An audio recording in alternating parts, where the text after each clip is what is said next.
Kembali tim Jimat punya cerita. Inilah cerita misteri bersambung Lemah Kuburan bagian yang ke-9.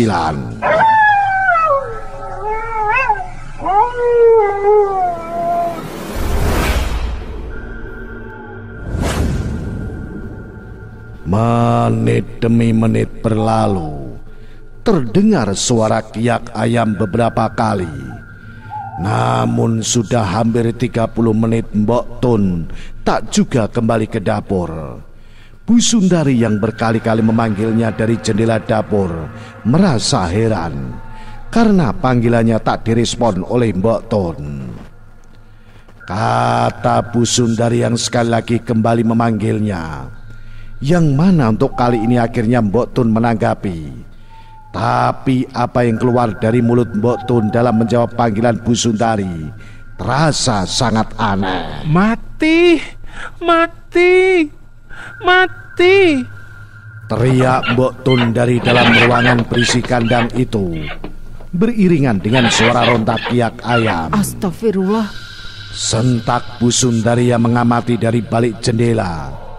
Ia yang menyadari ketidakberesan itu langsung berlari menuju ruangan utama dan mencoba memberitahukan hal itu kepada suami dan orang-orang yang tengah duduk berbincang. Mbok Tun, kenapa kayak Mbok Tun? Kata Bu Sundari gugup terbata karena tak bisa menggambarkan apa yang ia rasakan. Ono apa, Bu? Jawab Pak Lurah yang tanpa dijawab. Ia langsung diseret begitu saja menuju ruang belakang oleh sang istri. Semua orang berada di ruangan itu pun turut bangkit dan mengikuti. "Endi, ono apa to, Bu?" tanya Pak Lurah lagi. Setelah beberapa tapak ia dan semua orang keluar dari pintu belakang. Mbok Tun, neng jero, ket mau ora metu-metu. Tanggap Bu Sundari membisik seraya berjalan menuju ruang kandang itu. Suasana sekilas tampak biasa saja, hingga akhirnya Pak Lurah, Bu Sundari dan semua orang sampai di bibir pintu. Terdengarlah di situ samar isak tangis dari dalam ruang kandang. "Ngopo kue?" kata Pak Lurah yang tersentak dan langsung masuk begitu saja ke dalam kandang. Dan terlihatlah pemandangan yang mengerikan.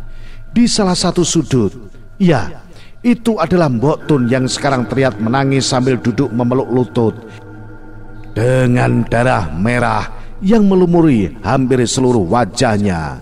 Tampak juga di situ ayam-ayam yang bergelimpangan. Ada yang sudah tak bergerak dan ada juga beberapa yang masih menggelincang.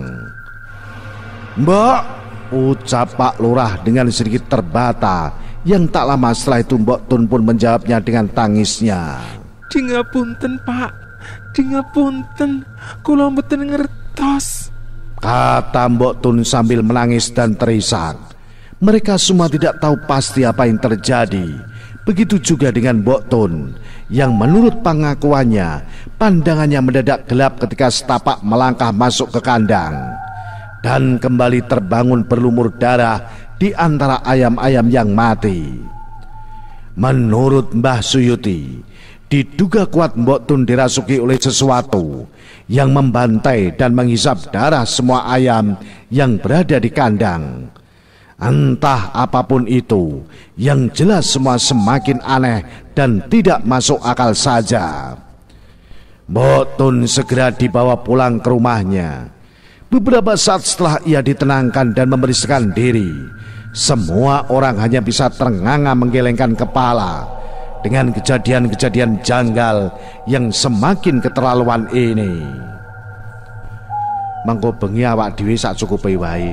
Rasah teko wengi-wengi awak dhewe kaya iku kudu njaga omahe dhewe-dhewe sik. Pinta Pak Lurah kepada orang-orang agar malam ini mereka tidak berkumpul hingga larut. Singkat cerita dan asar pun terdengar berkumandang. Bersamaan dengan orang-orang di rumah Pak Lurah yang mulai beranjak pulang, semua wajah-wajahnya tampak tegang waspada, memendam rasa khawatir yang semakin terbalut oleh amarah. Nek ora ana hukum wis tak babat klewang cengeli wirya kae. Kata Pak Lurah kepada Bu Sundari beberapa saat setelah semua orang pulang. Hus, aja ngawur. Sabar wae. Kabeh mesti ketemu dalane.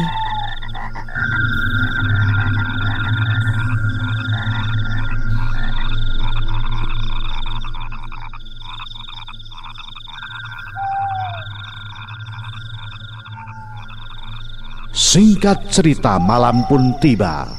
Semua orang kembali berkumpul di rumah Pak Lurah seperti biasanya.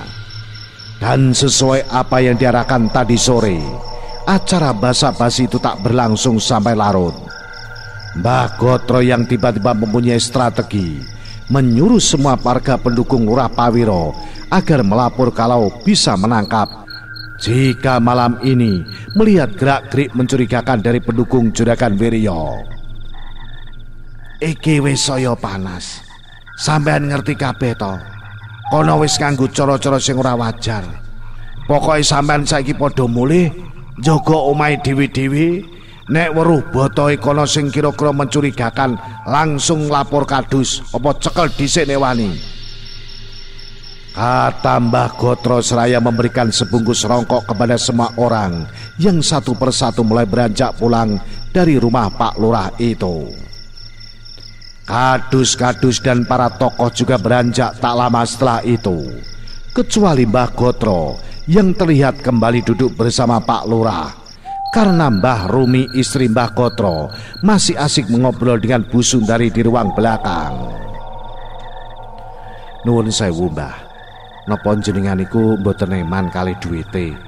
Nek tak sawang-sawang jenengan iku pun yasa kathah lho Mbah.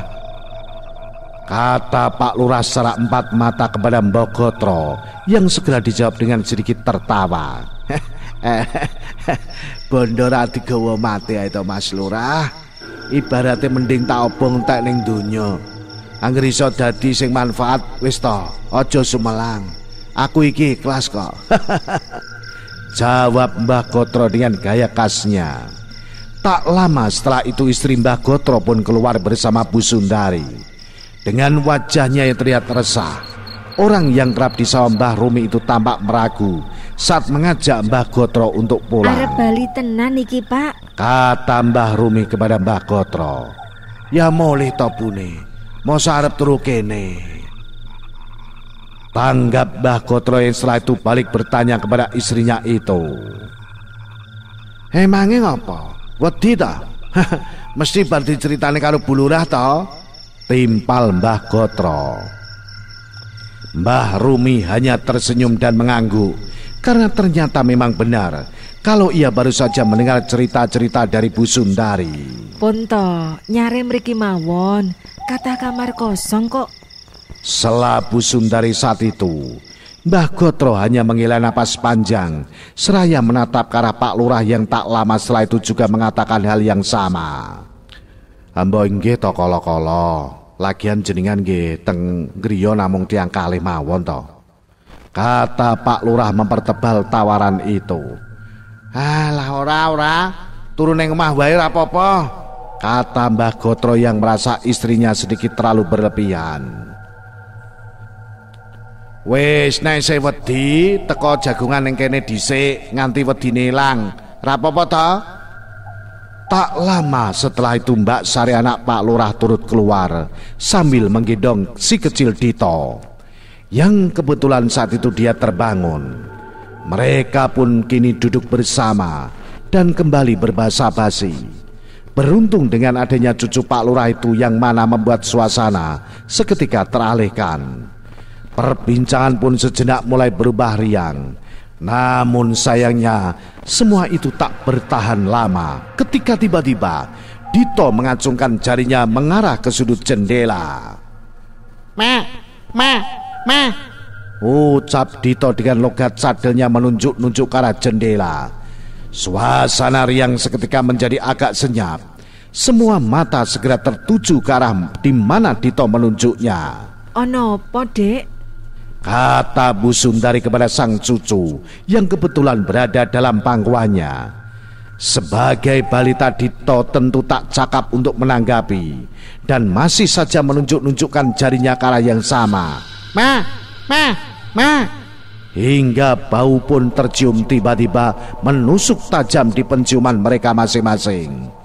Baunya seperti bangkai, sangat menyengat dan tidak sewajarnya.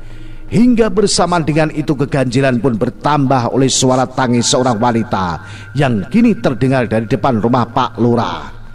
Seketika semua terpaku saling pandang. Begitu juga dengan tengkuk mereka yang tentu serentak bergedek. "Woi!" sentak Pak Lurah tiba-tiba, yang mana kini suara tangis itu malah menjadi terdengar semakin jelas, seakan mulai merangsek masuk ke dalam ruang tamu di mana mereka berada. Astagfirullah, Allahu Akbar. Astagfirullah, Allahu Akbar. Astagfirullah, Allahu Akbar. Ucap Mbah Rusmi membisik dan berulang-ulang, hingga laki-laki sekecil Ditolah yang menjadi jawabannya. Ketika cucu Pak Lurah itu menunjuk ke arah atas langit-langit. "Mah, mah, mah," ucap Dito seperti tadi seraya menunjuk dengan jemari kecilnya. Dan tanpa aba, secara spontan semua orang pun langsung mengarahkan kepalanya mendongak ke langit-langit. Dan apa yang mereka lihat kini adalah pemandangan yang tentu tidak pernah mereka sangka dan inginkan. Sesosok wujud menempel menggelantung di atas langit-langit. Rambutnya menjuntai ke bawah namun tak sampai menutupi wajahnya.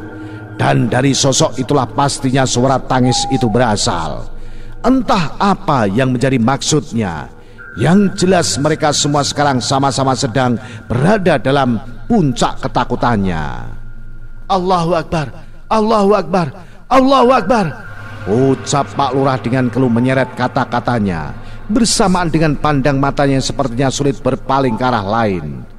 Entah beberapa lama sosok itu bertahan.